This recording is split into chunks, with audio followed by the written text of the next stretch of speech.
हरियाणा प्रदेश के लोगों से हमने सुझाव लिए, मैंने स्वयं जाकर के लिए हैं। लोगों ने, हमने पहली बार पोर्टल बनाया, उसके ऊपर सुझाव दिए हैं। हमने किसान से भी लिया, महिलाओं से लिया, युवाओं से लिया, स्टार्टअप से लिया, इंडस्ट्रीज से लिया, टेक्सटाइल इंडस्ट्री से लिया, हमने किसानों से लिया, हमने जो हमारी प्रतिनिधि महिला उनसे लिया, अलग अलग वर्गों से हमने लगभग 700-800 ऐसे सुझाव थे जो हमने अलग अलग, मेरे पास उनसे डायरेक्ट आए। हर वर्ग के लिए, चाहे इंडस्ट्रियलिस्ट है, हर वर्ग के लिए हमने इसके अंदर प्रावधान किए हैं। उसको अलग से एक लोगों की सुविधा के अनुसार जो उन्होंने सुझाव दिए थे, उस सुविधा के अनुसार ये बजट प्रस्तुत किया है। हरियाणा प्रदेश के लोगों से हमने सुझाव लिए, मैंने स्वयं जाकर के लिए हैं। लोगों ने, हमने पहली बार पोर्टल बनाया, उसके ऊपर सुझाव दिए हैं। लगभग 11,000 ऐसे लोगों के बहुमूल्य सुझाव हमारे पास आए, हर वर्ग से लिए हैं। हमने किसान से भी लिया, महिलाओं से लिया, युवाओं से लिया, स्टार्टअप से लिया, इंडस्ट्रीज से लिया, टेक्सटाइल इंडस्ट्री से लिया, हमने किसानों से लिया, हमने जो हमारी प्रतिनिधि महिला उनसे लिया, अलग अलग वर्गों से हमने लगभग 700-800 ऐसे सुझाव थे जो हमने अलग अलग, मेरे पास उनसे डायरेक्ट आए हैं, और कुछ सुझाव हमने पोर्टल के ऊपर भी आए हैं, और उन सब को हमने इस बजट के अंदर समाहित किया है।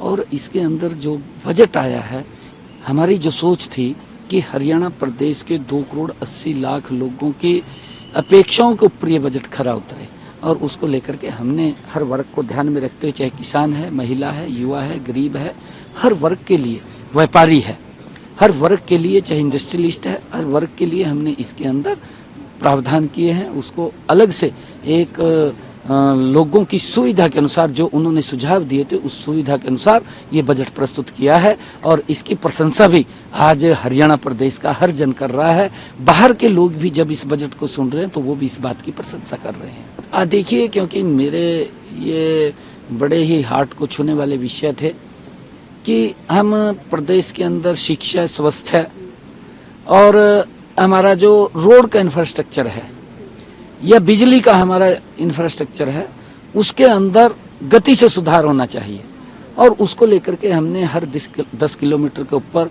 मॉडल संस्कृत स्कूल वो बनाने का निर्णय किया है, ताकि हमारे जो ग्रामीण क्षेत्र के युवा हैं उनको अच्छी एजुकेशन मिल सके और वो भी पीछे न रहें।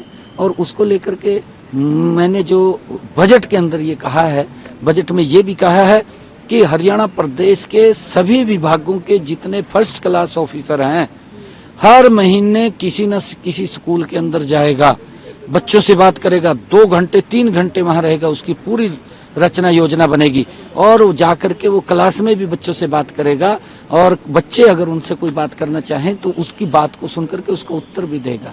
इससे हमारे युवाओं को एक बड़ा उत्साह और प्रोत्साहन भी मिलेगा। और हमने जो लाडो लक्ष्मी योजना की बात कही है कि हमने अपने संकल्प पत्र में इस वायदे को कहा था, आज हमने उसका प्रावधान किया है बजट के अंदर। मैं लगातार इस बात को कह रहा था कि हम बजट में प्रावधान करेंगे और उसके बाद इस योजना को हम धरातल के ऊपर मूर्त रूप देंगे, ताकि जो हमने अपने संकल्प पत्र में कहा है उसको हम पूरा कर सके।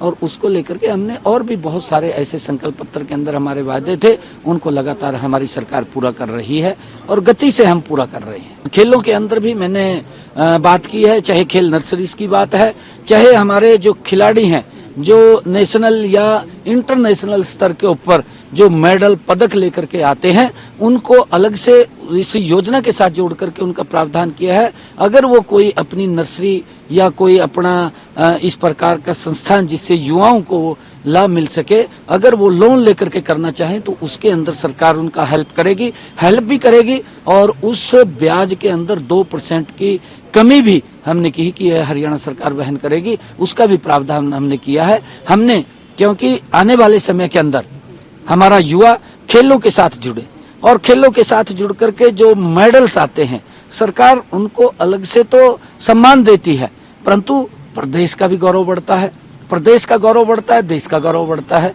तो हम इस प्रकार के युवा की हमारा एक हब बने खिलाड़ियों के अंदर, उसको लेकर के आज मैंने बहुत सारे इसके अंदर आज बजट के अंदर बातें कही हैं जिसका लाभ मेरे खिलाड़ियों को मिलेगा। सर, विपक्ष का कहना है इसमें आंकड़े ज्यादा हैं। विपक्ष के पास तो मुद्दा नहीं है कोई, विपक्ष के पास जवाब कहाँ है। जब जवाब देते हैं तो सुनते नहीं, भाग जाते हैं। विपक्ष के तो ऐसी काम है जी। विपक्ष वाले कहाँ हैं? विपक्ष होता तो उस दिन मैं जब रिप्लाई दे रहा था तो बैठते, वो नहीं बैठे क्योंकि सुनने की क्षमता नहीं है। और वो तो अपनी बात तो कह जाते हैं, ये नहीं है, झूठ के आरोप लगाते हैं। फिर जब उसका उत्तर मिलता है तो फिर सुनते नहीं, फिर भाग जाते हैं।